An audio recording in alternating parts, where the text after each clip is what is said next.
Today I want to do a journal club with my followers. So this news was reported in CNN that say that using the phone while you poop greatly raises the hemorrhoid risk. A new study showed. That's a CNN. How about NBC? Smartphones can be a pain in the butt, but when used in the bathroom. And they quoted a new study. So all this stemmed from one particular paper that was published in PLOS One, okay, by a group of researchers from Boston, one of the best in the world, okay? So I should in detail. This is called a little journal club. Now, so what happened is that in this study, the researchers interviewed about 100 over people going for a screening colonoscopy. When they did the colonoscopy, they asked them a lot of questions. They asked them, how much phone time do you use? Do you read newspaper? Are you constipated? Do you smoke? Do you drink? Are you pregnant? How many kids you have? Asked them a long questionnaire. Of the, I think, 125 patients that took part in that, they answered a long questionnaire and they do a scope.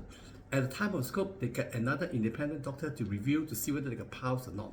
Then from that, obviously from these 124 people, roughly half of the people had pulse. And then they dissect out to find out if there are any factors that can predict the presence of pulse. And that's how this study shows. It's called a cross-sectional study. And at the end of it, interestingly, they find that using smartphone is a risk factor. Using smartphone when you're passing motion is a risk factor for having pulse. And they have controlled other factors. Let me take another thing into factor like the strain, the obesity, the gender, and the age. Because we know that older people have more constipation and more pulse because they're older. Female have more pulse. People that have been pregnant before, like female and a mother with 2 kids or 3 kids, they have more pulse than a man that never pregnant, for example. So they take into account gender, age, their body mass index, other factors, and they find that smartphone use is still a statistically significant factor. So the conclusions say that use of smartphone when you're pooping is associated with higher chance of finding pulse. Conclusion. So let's look at it in a practical standpoint, and let me criticize this paper. Number one, this is what we call an association paper. So I repeat the conclusion: using smartphone and hemorrhoid, they are linked. So then you ask, but are they causative? Answer is we don't know. For example, most doctors wear specs, but does wearing a pair of spectacles lead to someone being a doctor? We don't know. Maybe not. We don't know. So we know there's association between smartphone use and pulse, but we do not know if use of smartphone lead to pulse. It's just like we know that wearing spectacles and being a doctor, they are associated.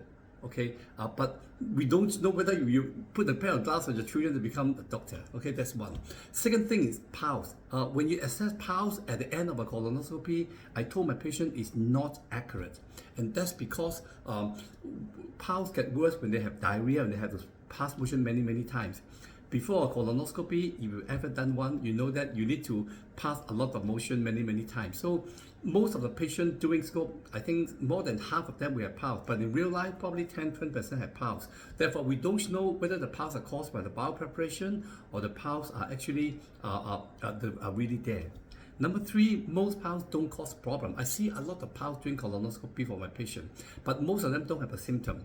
Roughly less than 1 or 2% a year may have some complication like pain, discomfort, or bleeding, but those are rare. So having pulse is no big deal. Having pulse to give you problem like bleeding and pain will be a sort of a big deal. So this study didn't say that using phone lead to symptomatic pulse. This study say using phone associated with pulse. So therefore, we don't know how significant it is. How can we improve it further? Okay. Well, they can do a few things. They can have what we call randomized controlled prospective study. That means that a group of patients, had 2 groups of patients, one group of patients ask them to go to the toilet without the use of a mobile phone and assess whether they get pulse maybe after a year or so. Another group, every day they poop, they have to bring the phone along for play with it for a while, and then at the end of 1 year, same period, they assess which group got more pulse. Then they can assess a causation and association. So basically, all these things come together. It shows that it is an interesting study. Media pick up very actively. They talk about it. Okay, but if you read the fine print, it's actually no big deal. Just something fun to read, and as a result, it goes to PLOS not a fantastic journal, not New England, not Lancet, not JAMA. Okay, it's just for fun, just for maybe just for to start a conversation about piles and constipation.